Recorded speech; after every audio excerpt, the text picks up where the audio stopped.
Welcome back to Orchid House. I'm Olivier in Fort Lauderdale, and this is the magnificent Stanhopea Assidensis.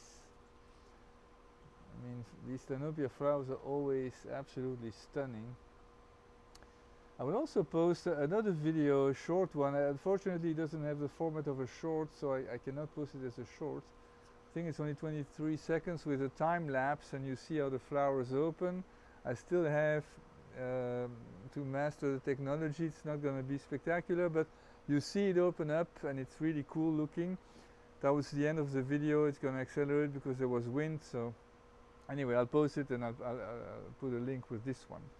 So the problem with this inflorescence, it's fairly crowded. These flowers grow over one another. It's a primary hybrid called Assidensis with wardii and tigrina in the background.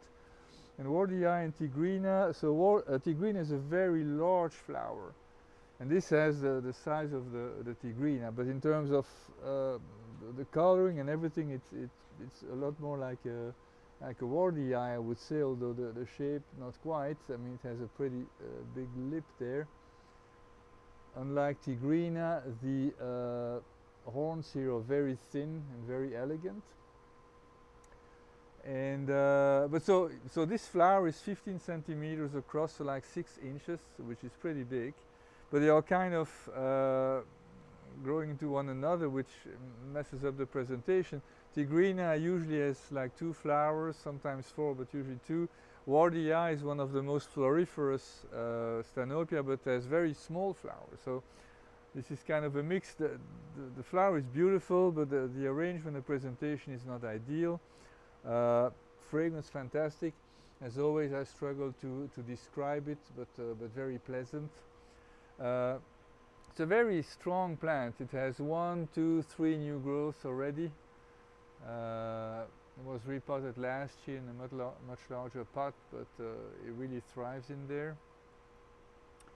And well, I moved it here for the presentation, but a typical Stanhopea grows in shade. Actually, the only time in the winter, early morning and late afternoon, the sun reaches the leaves, but it's a gentle sun.